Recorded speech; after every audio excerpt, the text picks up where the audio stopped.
The other thing is, दूसरी बात यह है, churches began to split. Now I told you, churches began to split when they backslid. अब पहले मैंने आपको बताया कि कलीसिया कब अलग होने लगी, जब वो पीछे फिसलने लगे। तो The other thing is, and you've seen that much in this country 200 years ago, दूसरी बात यह है, और ये आपने बहुत ज्यादा इस देश में देखा है, अमेरिका में देखा है, इस आज से 200 वर्ष पहले they would split on the basis of race. वे नस्ल के आधार पर अलग अलग कलीसियाएं बनाते थे। So way back 150 years ago in the south of the United States, और इसलिए आज से 150 वर्ष पहले अमेरिका के दक्षिण भाग में there would be the black people would meet in one church, और वहाँ जो ब्लैक लोग, जो काले लोग होते थे, वो एक कलीसिया में मिलते थे, and the whites would meet in another church. और सब गोरे लोग किसी और कलीसिया में मिलते थे। They would never allow them to come here because वे कभी भी उस कलीसिया के व्यक्ति को इस कलीसिया में नहीं आने देते थे। each was afraid that maybe my son will be interested in one of those girls and then it'll become mixed and we don't want that. क्योंकि हर एक कलीसिया में ये डर होता कि शायद मेरा बेटा उनकी किसी बेटी में अगर दिलचस्पी रखे तो वो जो एक हो जाएंगे, उसमें उनको वो बिल्कुल ऐसा नहीं होना चाहते थे। Okay, whatever the reason, I'm ठीक है, उसका जो भी कारण क्यों ना not हो, here to judge anybody. मैं यहाँ किसी का न्याय करने के लिए नहीं हूँ। I don't believe in judging. God is the judge. मैं किसी का न्याय करने में विश्वास नहीं रखता, परमेश्वर अकेला न्यायाधीश है। But that's happening today. पर ये तो आज भी हो रहा है। I've been here in the Bay Area. I've been to church where almost everybody's black. मैं आज इस बे एरिया में, मतलब अमेरिका के इस शहर में मैंने देखा है, मैंने ऐसे कलीसियाएं देखी है जहां लगभग सबके सब काले लोग ही हैं, 99% लोग काले ही हैं। 90% is black. You go to another church, it's all white. और मैं किसी और कलीसिया में जाता हूँ, सबके सब वहां गोरे लोग हैं। So even though there is no racial segregation, और इसके बावजूद कि आज कोई नस्लवाद के तौर पर अलग नहीं किया जाता है, फिर भी in many people's minds, when they come to church, they say we want the same type of people. कई लोगों के मनों में आज भी यही इच्छा है, अगर मैं कलीसिया में जाऊं तो मेरे ही तरह के एक समान ही लोग वहां होने चाहिए। There are Indians who only speak the Telugu language. ऐसे भारतीय लोग हैं जो केवल तेलुगु भाषा बोलते हैं, Everybody in that church will be the Telugu language person. और उस कलीसिया में हर कोई तेलुगु भाषा बोलने वाला ही होता है। I'm not against it. अब मैं इसके खिलाफ नहीं हूँ। All I'm saying is that's not the church of Jesus Christ. मैं केवल यही कह रहा हूँ कि वो पर यीशु मसीह की कलीसिया नहीं है। It's a good fellowship. वो एक अच्छी संगति होगी, Don't call it the church of Jesus Christ. पर उसे मसीह यीशु की कलीसिया मत बुलाना। Here is the church of Jesus Christ. मसीह यीशु की कलीसिया का वर्णन यहाँ है, Colossians कुलुसियों की पत्री and chapter 3. उसका 3रा अध्याय,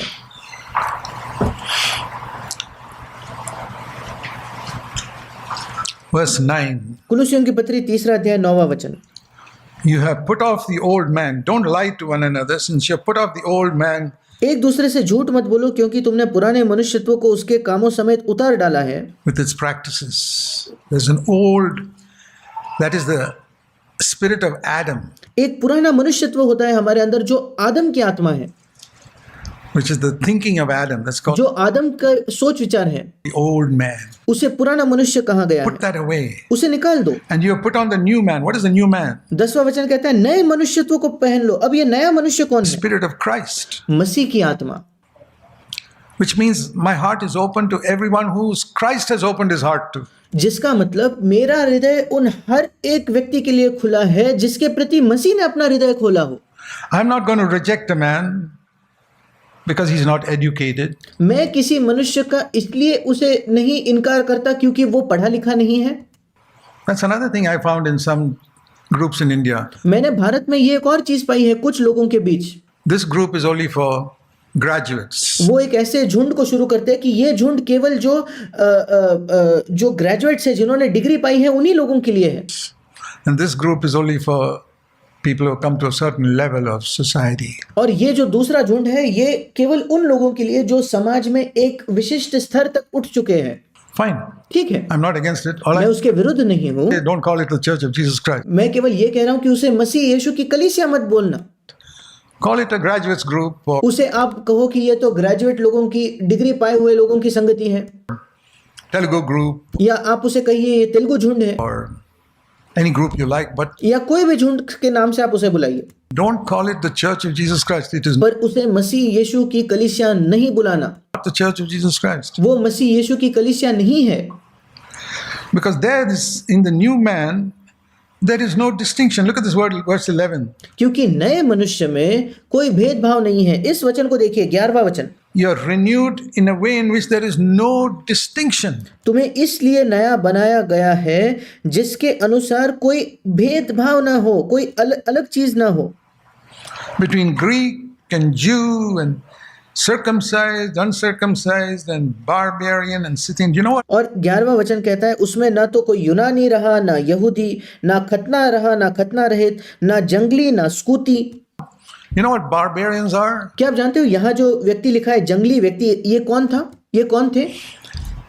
They are thoroughly uncultured people. ये वो लोग थे जो बिल्कुल भी असंस्कृत थे, असभ्य थे। They won't be dressed like you. They probably come with a vest वे आपकी तरह कपड़े भी नहीं पहन के आते, एक कोई कपड़े से अपना उनका शरीर वे ढकते, or a sheet around their lower part of their body. या उनके कमर के आसपास एक कोई कपड़ा बांध कर वे आ जाते, They probably sit next to you and pick their nose. और वे आपके बगल में बैठकर अपने नाक को अपने उंगली से साफ करते, They're not cultured. और वे बिल्कुल भी संस्कृत नहीं है। Are you going to have such people in your church? क्या आप ऐसे लोगों को अपने कलीसिया में रखोगे क्या? Uncultured, dirty people. असंस्कृत गंदे लोग, They don't use toilet paper in their homes. वे अपने घर में टॉयलेट पेपर का इस्तेमाल नहीं करते, But they're born again. पर उन्होंने नया जन्म पाया है। You don't need to be cultured to go to heaven. आपको स्वर्ग जाने के लिए संस्कृत होने की जरूरत नहीं है। That's a barbarian. ये है एक जंगली व्यक्ति, इंग्लिश में बारबेरियन व्यक्ति। And I'll tell you, you know who the Scythian is? You अब उसके जंगली के आगे लिखा है स्कूती। ये स्कूती व्यक्ति कौन know है? what Scythian? ये स्कूती व्यक्ति कौन है? The Scythian is the one whom barbarian thinks he's a barbarian. स्कूती व्यक्ति वो है जिसको खुद जंगली व्यक्ति सोचता है कि ये जंगली है। I'm not so bad, but this Scythian, look at that fellow. मतलब वो जंगली व्यक्ति भी सोचता है चलो मैं भी इतना बुरा नहीं हूं, पर इस स्कूती को तो देखो, ये तो बहुत बुरा है। These are the people who were in the church. ये लोग थे जो एक कलीसिया में होते थे। And then slaves and freemen. और फिर देखिए आगे लिखा है दास और स्वतंत्र। The slave is sitting there and his master is sitting in the next chair. वहां दास बैठा होता, उसी के बगल के कुर्सी में उसका स्वामी बैठा होता था। That was unheard of in Roman society. उस समय के रोमी समाज में ये कभी भी उन्होंने ना सुना था ना देखा था।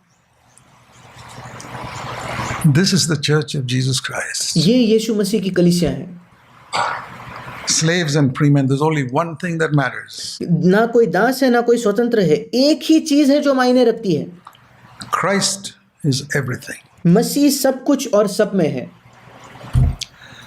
Brothers and sisters, there are very few believers for whom Christ is everything. भाइयों और बहनों, बहुत ही कम विश्वासी है जिनके लिए मसीह यीशु ही सब कुछ है।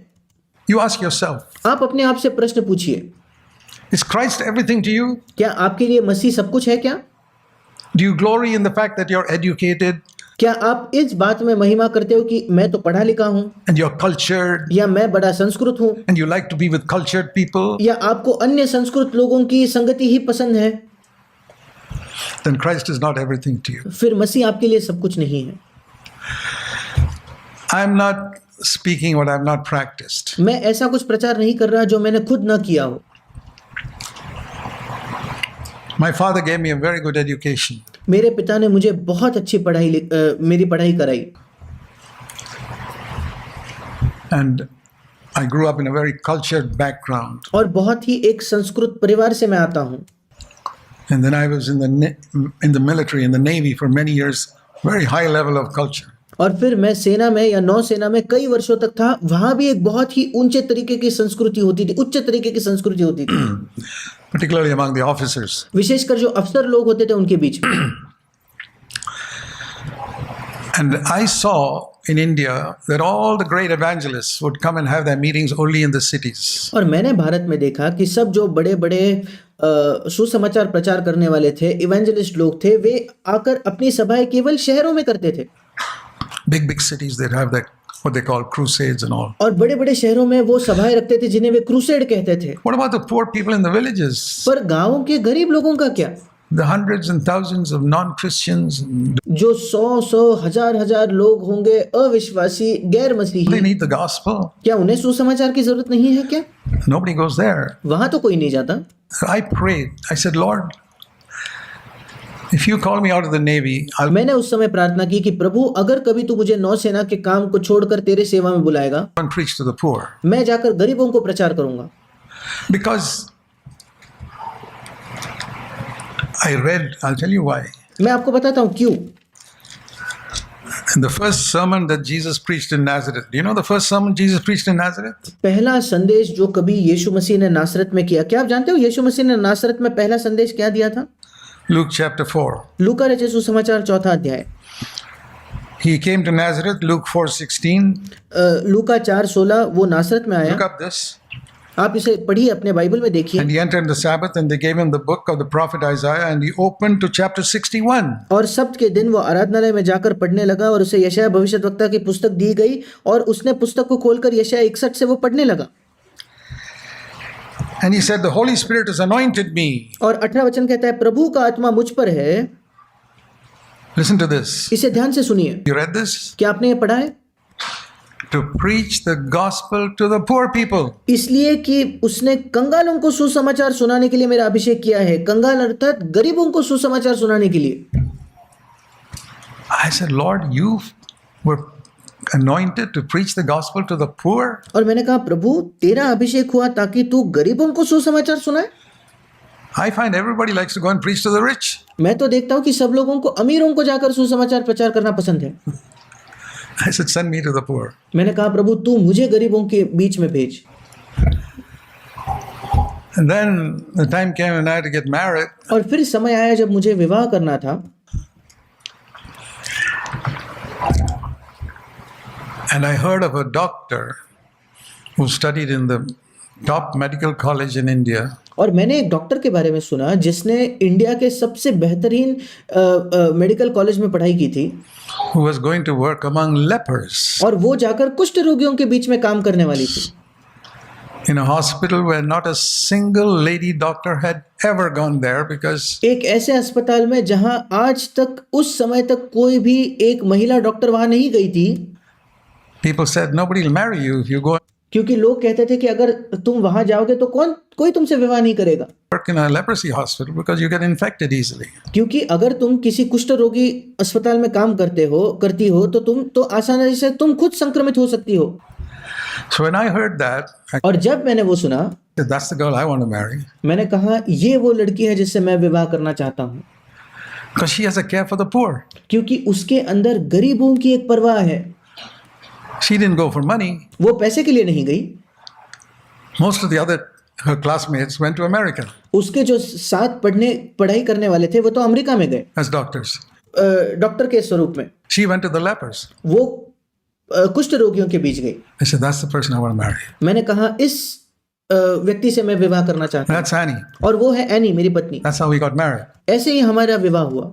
But we had this common desire पर हम दोनों के अंदर ये एक इच्छा थी to help the poor. कि हम गरीबों की सहायता करें।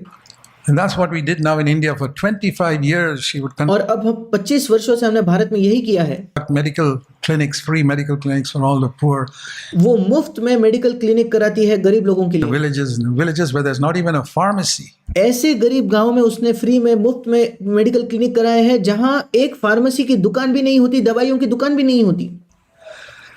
Those are the best years of our life. 40 वो हमारे जीवन के सबसे बेहतरीन वर्ष थे, सबसे अच्छे वर्ष थे। years, every single year. 40 वर्षों तक हर एक साल में Take a bus or a train and go all the way down हम एक बस या ट्रेन लेकर उन गांव तक जाते थे and have a conference down there in different और वहां अलग अलग गांव में हम कॉन्फ्रेंस लेते थे। villages. I was so excited. I loved them so much. They मैं इतना उत्साही था, मैं उन लोगों से इतना प्रेम करता था, both of us so much. वो भी हम दोनों से बहुत प्रेम करते हैं। And I praise God that our labor was not in vain. और मैं परमेश्वर का धन्यवाद करता हूँ कि हमारा जो परिश्रम था वो व्यर्थ नहीं था। We've raised up many leaders to carry on the work. हमने वहाँ कई कई अगुओं को खड़ा किया है जो आज उस काम को जारी रखते हैं।